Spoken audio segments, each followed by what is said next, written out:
want to get going as soon as you're ready. We've got still people entering the chat room, but if you want to get underway. Yeah. Lovely. Okay. So welcome, Sarah, to the webinar. Thanks, Jane. Good afternoon. That's a good start, isn't it? Good afternoon, everyone. So today we are looking at NEC as usual, and today it's timescales. Really, really important. Quite often, and particularly historically, in construction contracts, timescales weren't too important, but they are now, I'm afraid. So it's sort of split into three today. We're going to look at the compensation event timescales first. Then we're going to have a quick look at some of the new clauses that have been introduced with NEC 4. Probably not working on NEC 4 yet, although if you've got a very recent contract, it might be. And the third part is that we're going to look at other general timescales within NEC 3 and, of course, still in NEC 4. A couple of points to note. First, that third bullet point, when we're talking about timescales, I've referred to the main contract timescales. Beware if you're a subcontractor, because typically those timescales would be slightly different for you. They will be shorter typically for timescales that you as a subcontractor have to comply with. Next point is beware of Z clauses, and I'll try as we go along to point out where Z clauses will be used, but Z clauses amend the typical NEC, the normal NEC, and usually they amend them to make the timescales in particular tighter for contractors and subcontractors. Finally, you may notice that there's a little bit of duplication in the slides. I've done that deliberately, particularly with the CEs. And in some instances, there are notes in the slides where I'm not going to go into things in detail, but they're more so that you've got the full package of information. So moving to the first third of the webinar today. So it's the compensation event timescales.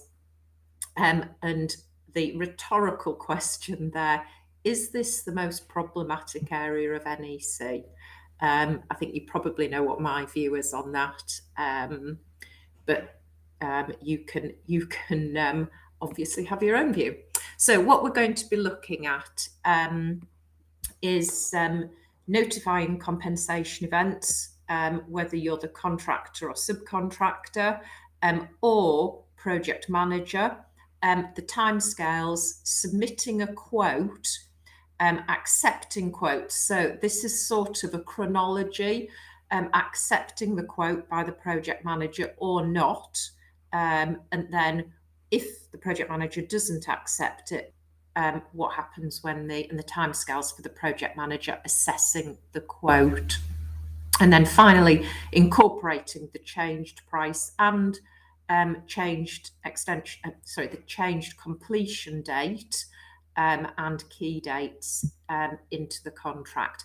Now, that chronology that we've just been through sits really neatly, for obvious reasons, with the clauses in the contract. So these numbers, 60 to 65, are the clause numbers. So 60 is the list of compensation events. There are a few others elsewhere, and we'll come to that later. 61 is notifying, so that point about contractor stroke subcontractor or project manager. 62 is dealing with quotations. So note that notifying the compensation event and sending a quote are two separate processes. The notifying is just a notice, doesn't include the quote. The quote comes later. 63, assessing the compensation event by the project manager. 64, project manager's assessment in the event that project manager doesn't like contractor or subcontractor's quote. And then finally, implementation. Just a note there, the flow charts. So you probably know that NEC has a really good set of guidance notes and also flow charts. the flow charts for these, 6 clauses, 20 pages. Perhaps that answers my question about, is this the most problematic area? So in terms of the time limits, and this is sort of the chronology, so following on from the previous couple of slides. So in terms of notifying, so not providing your quote, so this is contractor notifying a compensation event to the project manager, that's 8 weeks. It's a condition precedent, which means if contractor doesn't comply, then contractor still has to do the work, but is not entitled to any remedy. So we know that a compensation event gives a contractor the money, payment for doing the work, extra time, an extension of time, so relief from liquidated strict delay damages, and also any time-related costs. So if you miss this time scale, this deadline, you're not entitled to any of that, but still have to do the work. So that's a condition precedent. Really nasty. And I probably say this every webinar. They weren't very much used probably until about 6 years ago. Now that they're used widely and the courts will uphold them. So that's the first deadline. The next deadline is for the PM. So this is a bit like a game of ping pong, tennis, whatever. Contract has sent its notification, hopefully within the 8 weeks. The ball's then in the PM's court. PM has 1 week to notify the compensation event. So all it's doing there is saying either yes, it is a compensation event, or no, it isn't. I don't think it is.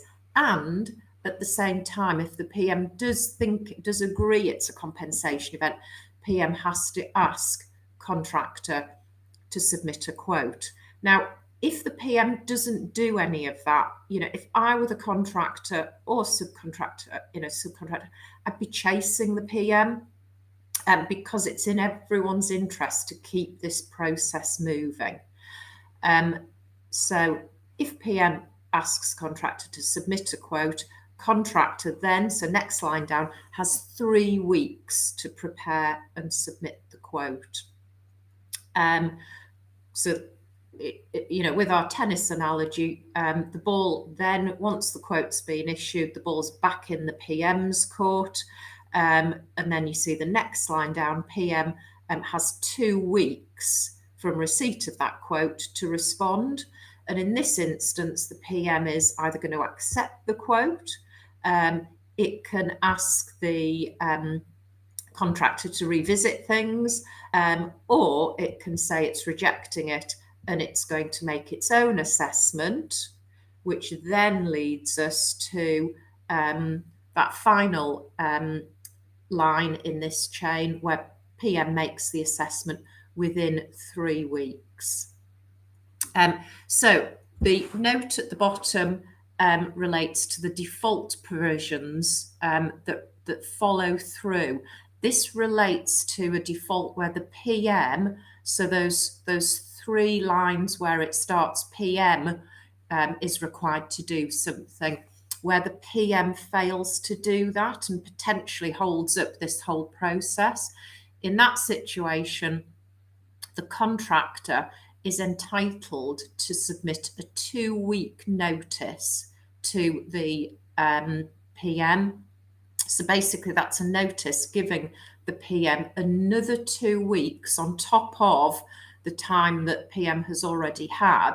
Now, if the PM fails to respond within that 2-week period, then there are deeming provisions. So for example, the second line down where the PM is supposed to notify a CE, if it fails to do that within that 1-week time limit, the 1-week time limit expires, contractor then sends the notice saying, you've not complied with your 1-week time limit, I'm now giving you 2 weeks to comply.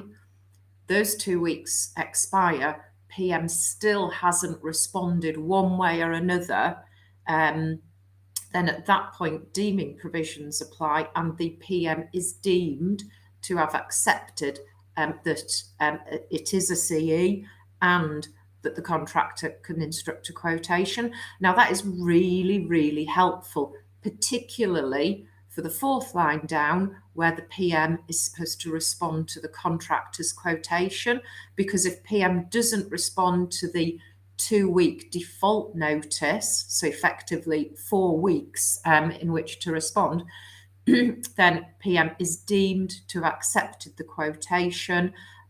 Contractor can apply for payment, and if the client stroke employer doesn't make payment, you go to adjudication on a really easy non-compliance. We are entitled to the full amount of the money in the quote. So, you know, these provisions are really important, but I still get people asking me about the fact that PM hasn't complied with these initial time limits. So, you know, is it all deemed to go in the contractor's favour? No, you've got to issue that default notice. So please don't forget about that. Now, clause 61 deals with the notification of compensation events. In some situations, it's not necessary for the contract to notify, it's for the PM to do so. So they are, it's the bottom bullet point, the CEs listed at clause 60.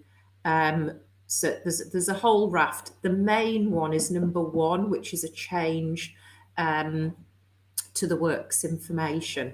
But my view is that as contractor, if you think there is a CE, just notify within the 8-week period. It doesn't do any harm, even if it is a CE that is to be notified by the project manager. Time limit under the subcontract is 7 weeks. Typically, both of these I see being amended and reduced by kind of 50%. So just be careful about that. So that's that on that slide. So I think, yeah, I've covered that. So these are just general provisions about compensation events, because we've got a lot to cover. I'm not going to look at those in detail because they're more to do with the CE process than timescales. Ditto this, and we've already covered it. And this is just all about quotes. So I'm just going to skip over that. I want to talk about PM assessments.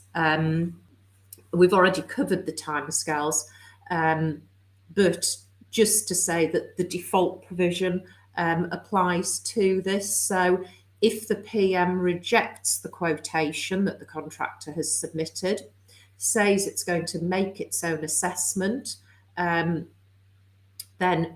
fails to do so within the timescales that we've already dealt with, then contractor can give the PM a 2-week notice. And if the PM still doesn't make an assessment, then the PM is deemed to have accepted the contractor's quote. So again, a really useful one to look at, to keep an eye on. So just, all right, so that's just a summary of some of the points. Again, I don't want to look at this in detail, just because we've got a lot to cover. So some of the key points through the CE process. First point, and this should be the first action really, submit EWN, that's early warning notice. We're going to look at that in more detail later. But an early warning notice isn't a notification of a compensation event. Don't get them muddled. It's just a notice to say, sort of, something's going a bit awry on the project, the prices are going up, the timescales are changing. So it's just saying something is happening effectively. It doesn't necessarily, it could be something that's the contractor's risk, but you are obliged to notify. So it's just a fairly bland notice It's not necessary. It doesn't need to say, you know, try and allocate blame or whose liability it is. It is just saying, you know, as a matter of fact, you know, timescales are moving beyond the completion date, prices are increasing or whatever. Second stage, notify your compensation event. We've looked at that. 8 weeks under a contract, 7 weeks under a subcontract. Remember that in some cases, PM has the responsibility to notify, not contractor stroke subcontractor. Next stage, submit a quote. I've said there, even if the PM rejects the compensation event or fails to request it. It's time consuming, however, to submit a quote. So that's always a value sort of judgment call on the part of the contractor, subcontractor, but we'll look, you know, later at why you might want to do that. Remember, your quote must include the money side of things, but also the programming side, so extension of time, extensions to your key dates, extensions to sectional dates, and also any money relating, that kind of loss and expense element, albeit that loss and expense is a JCT term, not NEC. The key point is your quote has got to include all of it. And if it does include extra time, you've got to include a programme as well. Comply with the time limits, we've looked at those. And the rest are sort of tips, really, not necessarily related to the specific time limits, but first of all, diarise your time limits, but particularly diarise the PM's time limits so that, you know, as soon as you can use that default notice, that 2-week reminder, you're using it, and that you're keeping on top of this and making sure that the PM is also. Updating and increasing quotes. This is an interesting one because, of course, the longer this process goes on from submitting the quote, if you don't kind of keep chasing to get a decision, there's a possibility that the work is carried out, by which point you don't have an assessed value, but you realise that you know, your quote is inadequate. Now, there's nothing in NEC about this, but, you know, arguably the PM could then, if it realised that the quote actually was way under, the PM could just jump in and accept it at some point, leaving the contractor in a difficult position. So again, you know, think about updating your quotes if you think that the sums are increasing and the PM hasn't accepted it or made its own assessment. Final bullet point, the PM under the NEC contract is entitled to say, let me have a quote, but on the assumptions, you know, set out below. So it may be, you know, a good assumption might be, you know, give me the quote, but on the assumption that there are no unusual ground conditions. It might need to be a bit more specific than that. And that means that the contractor's quote is going to be more sensible, more reasonable. And if then there are unusual ground conditions, that is automatically under NEC a compensation event. There's no such provision for the contractor to do this, but sometimes contractors' quotes are just going to be ridiculous if they're not allowed to make assumptions. So sometimes that is a realistic way of submitting a quote. Technically, they'll be careful because there's no provision in NEC allowing the contractor to do that. We were looking at kind of updating quotes, keeping the process moving. And this case is a good reason for doing this. So this is the only really helpful case on quotes, 2017 case. You will gather NI is Northern Ireland, and it says there it's an Irish case. So Northern Irish law is, as it says in that first bullet point, it's not binding in the English courts, but it is persuasive. I suspect the English courts will follow it. Certainly in my experience, adjudicators are following it. And I mean, essentially here, what happened was all the notification was delayed. So neither party really followed the compensation event timescales and processes that we've just been looking at. As a result of which the consultant just randomly provided a quote quite late in the day when the work was complete. The employer didn't want to pay the amount of the quote, and the matter went to court to get it determined. And the issue was, when you go to court, because of course NEC with compensation event only talks about quotes. It doesn't talk about, if the parties can't agree the quote, it's got to be a reasonable cost, or we look at, the contract rates. In fact, NEC absolutely doesn't include any of that. So the issue was, if it goes to court, how does the court determine the value of a compensation event, assuming that it is agreed as being a compensation event? And the issue was, does the court look at the quote that was provided, way back in the day and think, right, was that reasonable? Well, yeah, pretty much was, because the contractor was basically looking forward and forecasting its cost and forecasting its risk. So yeah, it was pretty much reasonable, so we'll allow it. Or, well, the risk, they've allowed too much for certain risks, so we'll take a bit off. Or does the court look at it on the basis of, well, we know the work has now been done, we know exactly how much it costs because we've got invoices, timesheets, etc. So that's how we'll assess it. And the court, unfortunately, went for the latter, which of course is problematic for contractors, because effectively you now have the work of providing a quote, but if it goes to dispute resolution, you've also got to be able to substantiate your claim. You've got to have your subcontractors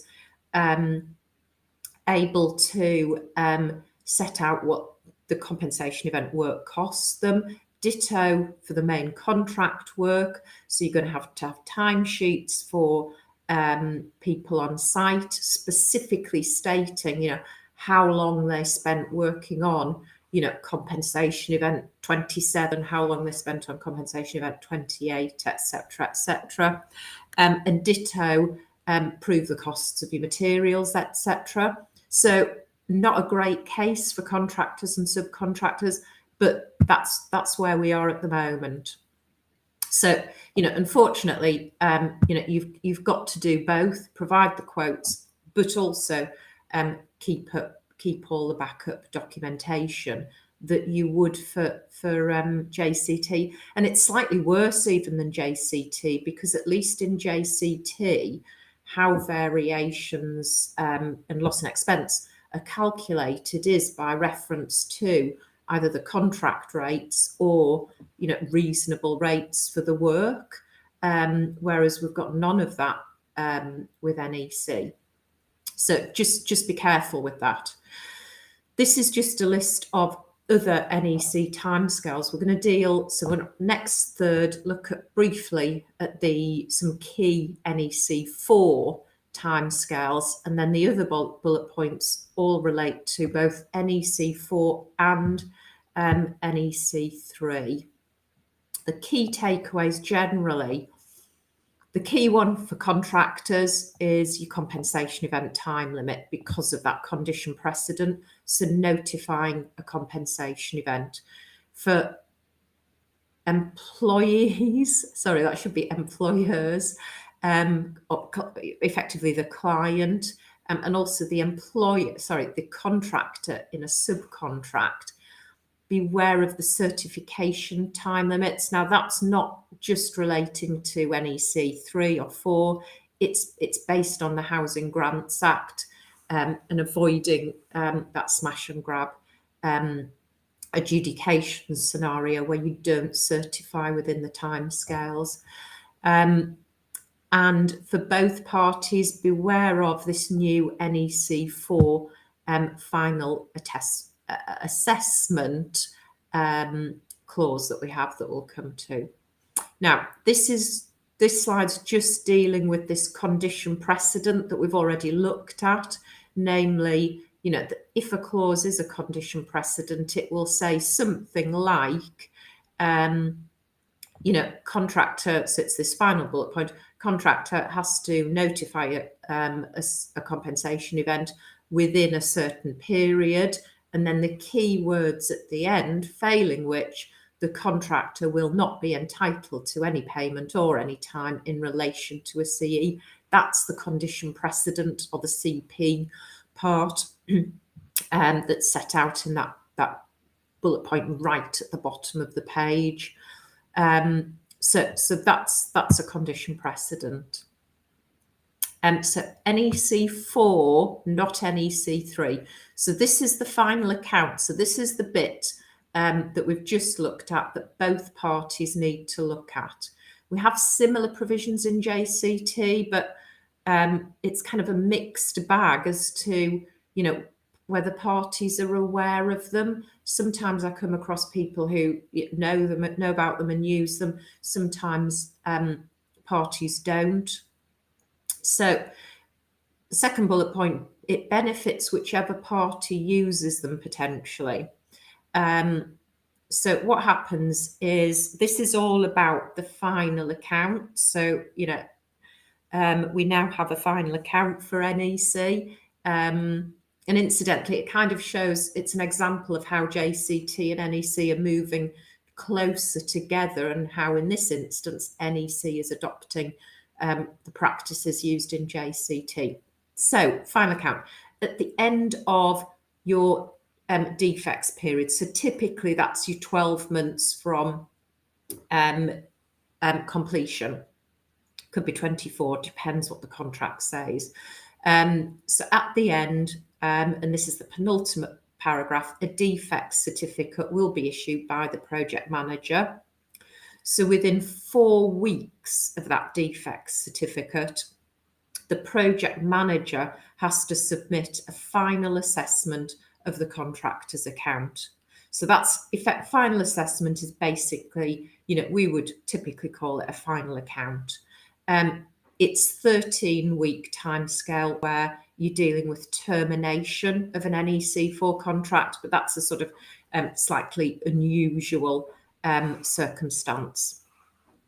If the defect certificate is issued, but then the PM fails to issue that final assessment, the contractor can issue it. And we'll see why you might want to do that, and might want to diarise this to make sure you're ready to issue it. Because this final assessment becomes conclusive.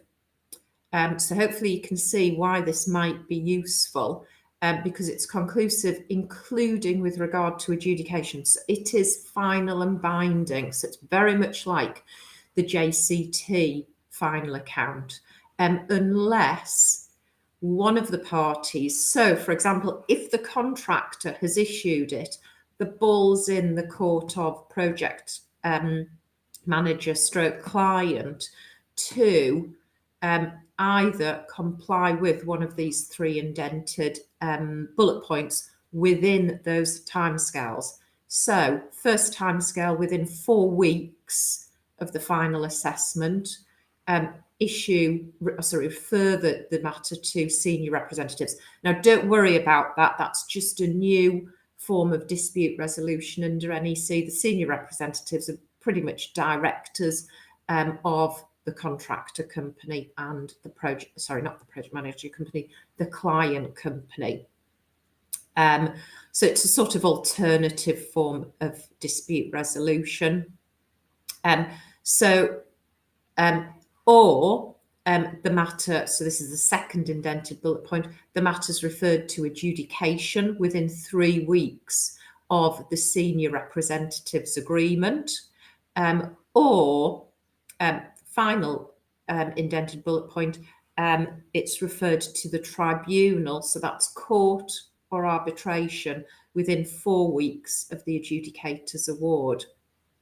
So, you know, it is really, really important that if you're on the receiving end of a final assessment, you do one of these within the timescales, or if you have issued the final assessment and you were entitled to, obviously you can't just issue it whenever you want, you've got to be entitled to issue it in accordance with the previous slide, then the ball's in the court of the other party to start this process, and if they fail to do so, then it's conclusive on them.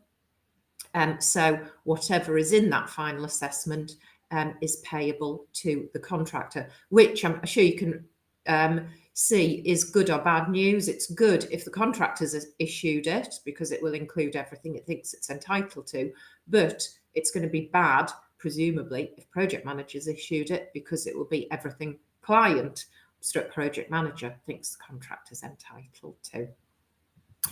Final date for payment, once the final assessment's become conclusive, is 7 weeks from the defects certificate. The next provision, so this is a different provision in NEC 4, not as draconian, but probably useful on probably large scale, longer NEC contracts, useful for the contractor or subcontractor. So this is a procedure to agree the final amount due on defined cost up to a certain point. So it's, as I say in the slide, it's a sort of line in the sand. You know, this is the defined cost up for all of this work that we've completed. You know, I don't know, it's £1 million. Let's agree it so that we can't be increasing it, reducing it later on down the line. So it's instigated by the contractor. It can only be done when a part of the defined cost has been finalised, so you can't do it part way through a particular piece of a defined cost, but when a part has been completed or finalised, you can do it. The contractor instigates it by basically saying, you know, can we agree this? Project manager then has a long time, has 13 weeks to respond. If it doesn't, though, no default notice is required. If it doesn't, it is deemed to have accepted it. So that's quite an interesting change. I suspect that clause typically will be amended in the Z clauses to either remove it completely or to require a default notice to be issued, but, you know, watch this space. Once the defined cost has been agreed, it can only be changed by referring it to dispute resolution. So it's not set in stone like the final assessment we looked at previously. The final one that we're going to look at for NEC 4, remember, is the deemed acceptance of the programme. So, you know, again, a problematic area historically in NEC, the programme, and particularly getting it accepted.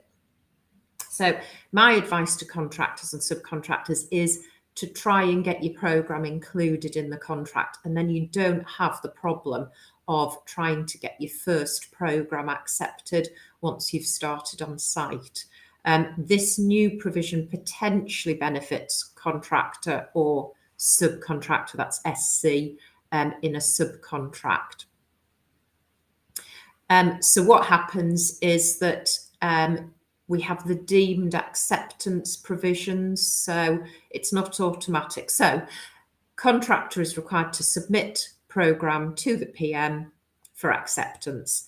If the project manager doesn't accept or reject it, so basically doesn't respond one way or the other within the required timescales. Now the timescale isn't there. I think it's 2 weeks that the PM has to respond to the programme. Then the contractor in this instance has to provide that default notice, so that reminder effectively, so that, that notice, dear PM, you haven't accepted / rejected our programme in accordance with 31.3. You've now got 1 week to do so. So it's 1 week, not 2 weeks, as we saw with the other deeming provisions for compensation events. If the PM still does not respond within that 1 week, then PM is deemed to have accepted the programme. So potentially, that could be really useful for contractors. Realistically, it's going to be really unusual, I suspect, that the PM misses both deadlines, but it does happen. I've had several instances under the compensation event mechanism where the PM has missed the initial timetable and then missed the timescales within the default notice. So the deeming provisions have applied. So it does happen. It's worth using them. So final section of today. So we're just going to look at the general other timescales under NEC 3 and NEC 4. So first tranche, we looked at those critical compensation event timescales. Second tranche, we looked at the key timescales that we're seeing that have been introduced in NEC 4. These are the general timescales that appear in NEC 3 and in NEC 4. So I said we'd come back to early warning notices. It's clause 16.1 of the contract. It's a mutual obligation. So you'll remember an early warning notice is just a notice to say something's going awry on the project, the time's moving out, that the cost is changing,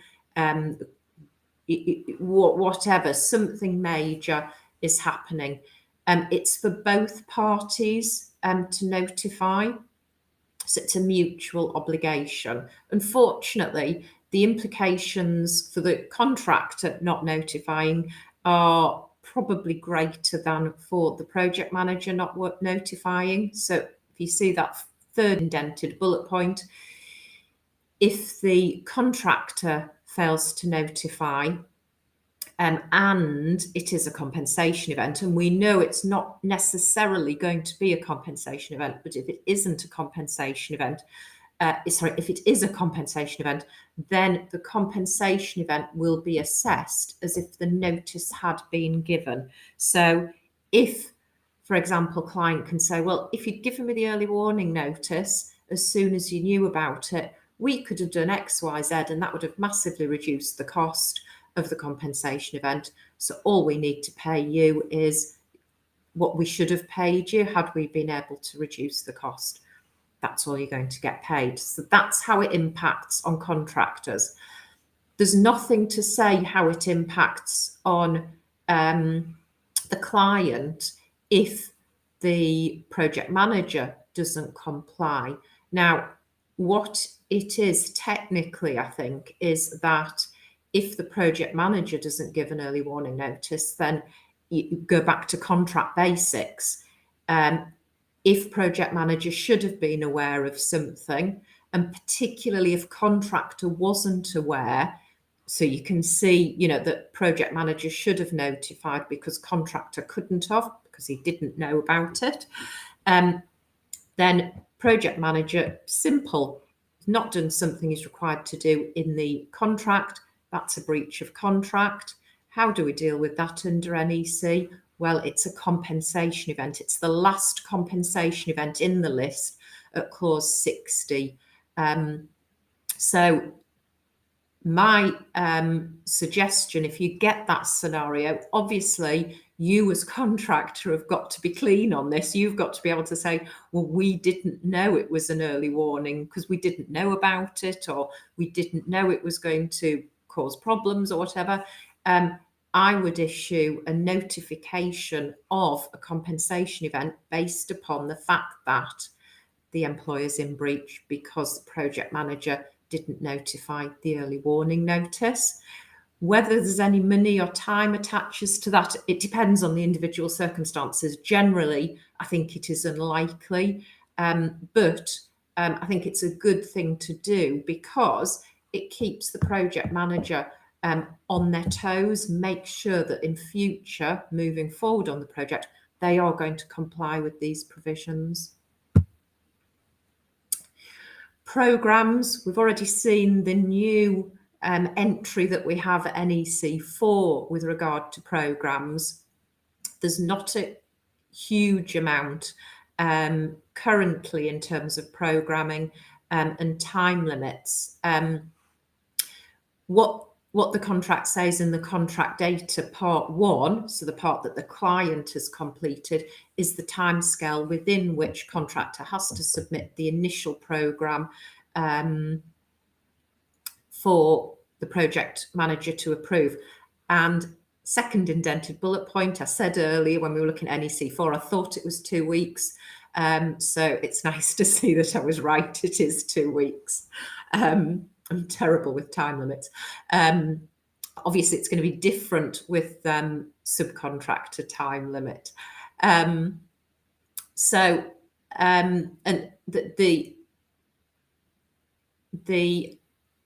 again, there's nothing in NEC 3 if the project manager fails to comply with that 2-week time limit.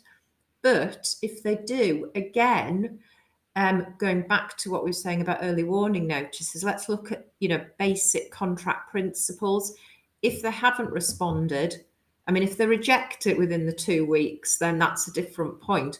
But if the project manager doesn't respond at all within 2 weeks, then they're in breach of contract, because the contract says they have got to respond one way or another within the 2 weeks. So again, compensation event for breach, contractor notifies it. I suspect if that happens, then project manager will quickly then respond. And it is important because it is really critical, particularly I think for the contractor, to have an agreed programme, because as we know, all extra time relating to compensation events has to be included on the programme. Now, if the contractor fails to submit that initial programme, so this is assuming that that initial programme isn't appended to the contract, then this final indented bullet point applies. Clients entitled to deduct 25% of the sums due to the contractor in subsequent payment notices. So please be careful about this. Make sure you get your programme submitted, because that's a big chunky amount to be deducting. So I said there were some key time scales when we started this section. For contractors, the killer deadline, if that's what you want to call it, is the compensation event notification. For employers, for clients, it's the assessment and certification. So effectively, this chart deals with the timescales. I'm not going to look at it in detail. Hopefully it's clear. But the key points here are that contractor doesn't have to submit an application. So that top point, if it does, it must do it on or before the assessment date. But irrespective of that, project manager has to make an assessment. Now, clearly, if the contractor hasn't made an application, I suspect that's, really helping the project manager just to say, well, I'm making an assessment, but it's zero. So, I would always say contractors and subcontractors, make your application.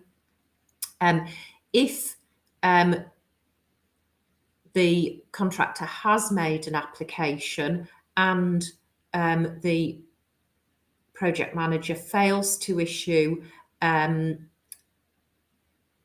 a payment notice, so it's that third line down, the certification stroke payment notice, and it also fails to issue a pay less notice, so that penultimate box, then when you come to the final date for payment, the contractor or subcontractor is entitled to be paid the sum in their application for payment. So that's smash and grab adjudication. You adjudicate on the basis that those two notices haven't been submitted by the project manager stroke employer where it comes to the pay less notice, and therefore contractor is entitled to that amount in the contractor's application.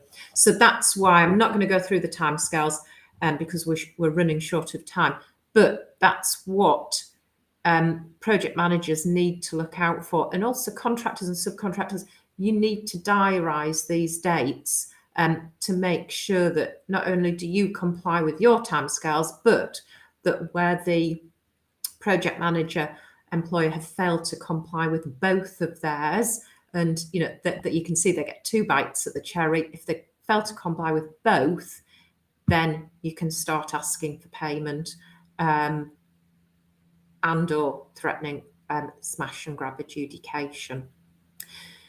Now, these next slides are just putting in chart form what we've looked at already with compensation event timescales. So you can see in that middle column, the timescales underlined 8 weeks for notification. Hopefully you remember that.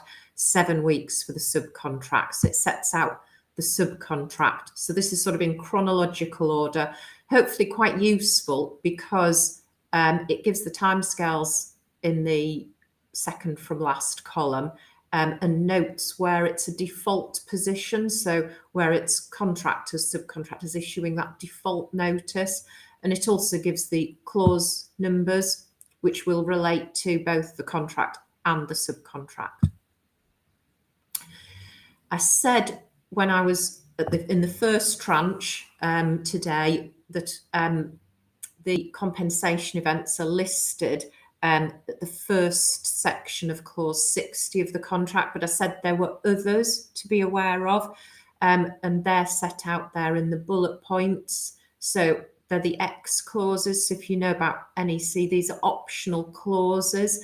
X1, inflation, really, really important nowadays where we've got materials costs so volatile. X2, change to law. X15, reasonable skill and care.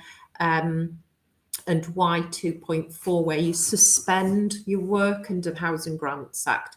So all of those are potentially compensation events. So the timescales relate to them. Now, in terms of notifying, all of these have got to be notified by the contractor or subcontractor. So don't forget about them. If they apply, you need to be notifying them within the 8-week deadline or whatever deadline there is. Dispute resolution, again, this is a really critical deadline, has really bad consequences if you should have issued it and didn't. And it relates to where you've gone to adjudication. So you've got to adjudicate in NEC before you go to court stroke arbitration. If you've adjudicated, usually I guess you will have somebody representing you. But if you've done it yourself, just be careful, because if you get the adjudication award and you are not happy with it in one way or another, or you're hoping to renegotiate the award, you must, within 4 weeks of receiving the award, issue to the other party what's called a notice of dissatisfaction,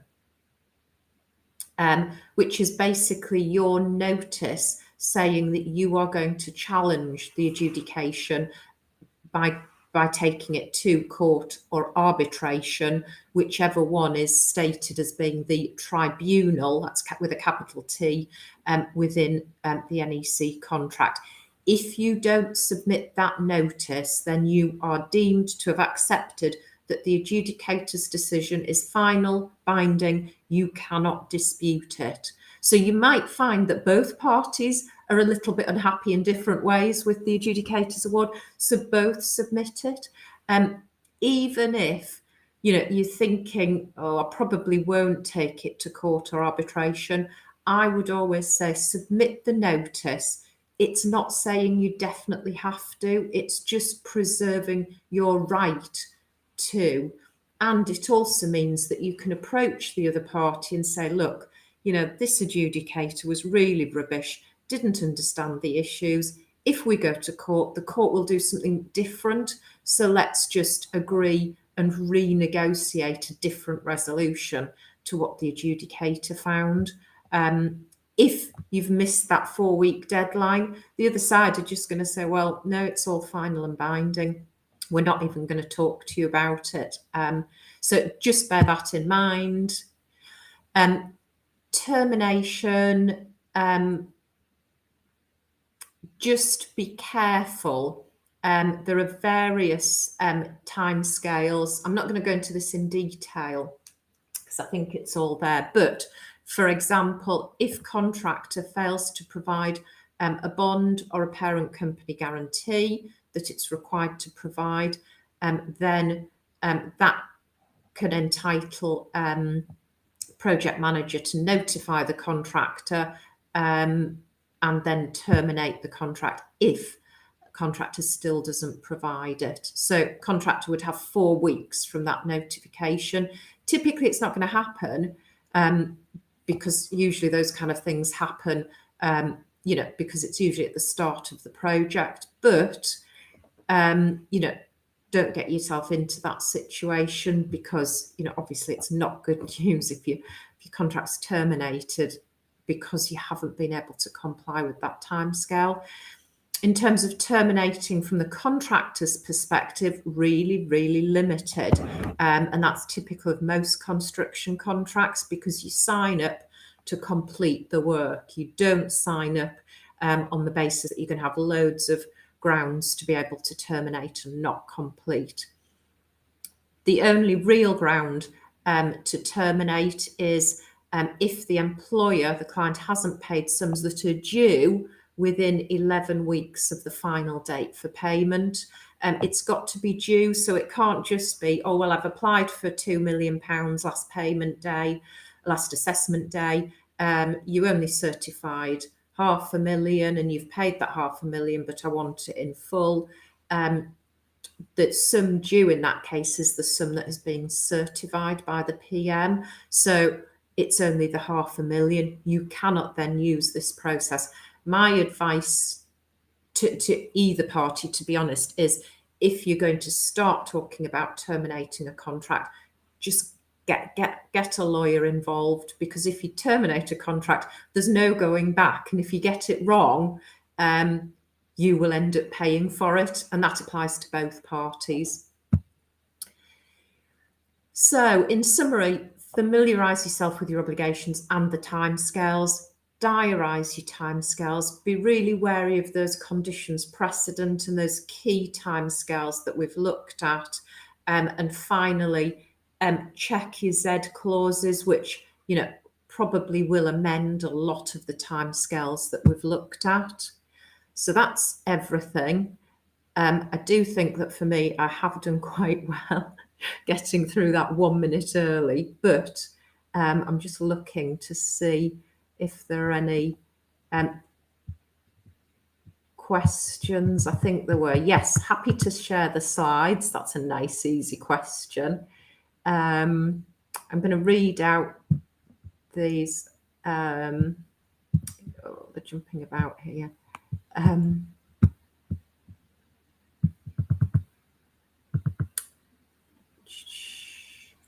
Right, how does the contract deal with the situation where the PM rejects a CE notification, but it is subsequently apparent, possibly following a further substantiation, that it should have been accepted? Well, the issue there is that if you think of the process, if the PM rejects the CE, it sort of depends on what the contractor does. The contractor can just go back to the PM and start saying, well, look, I think you've misunderstood. This is the scenario. And then PM can say, yes, accept it's a CE. Can you submit a quote? So at that point, providing the PM gets everything back on track again and asks for a CE to be submitted, you're back on the timescales, and not much has been lost by either party. The alternative route the contractor might want to go down is to do as I said earlier, which is to then say to both the client and the PM, you're in breach of contract because this is a CE and this is another CE. Realistically, though, I don't think there's going to be any cost implication for that kind of a delay. What you might want to do as contractor, nevertheless, is submit a quote just to show that you're not leaving this. And I quite like contractors and subcontractors when I'm acting for them to submit a quote, because it kind of says to the PM, this is serious, this isn't just, we've forgotten about it, we're not going to pursue it. It sort of shows that you're still pursuing it, albeit that lots of PMs will come back and say, you've no right to submit this because I've rejected it. But I think it kind of keeps it alive. And of course, if you're doing the final assessment under an NEC 4, you absolutely need that including in your account. Otherwise, you might submit your final assessment for 2 million because it's the compensation events that have been agreed and accepted, but you may have, another £1 million worth of compensation events that are still in contention. So it's absolutely right. It's one of the problematic areas of NEC, and it's one of the problems of having a contract, this plain speaking contract, because it doesn't go into the sort of ins and outs of what happens if X doesn't do this, what happens if Y doesn't do that, which JCT does a bit better. Right, so just a reminder, the next seminar, 28th of April, face-to-face at the Bridge, Walshford, starting at 8:30. I'm assuming that we get bacon sandwiches, etc. Isn't it nice to be back to normal? And I think that's everything.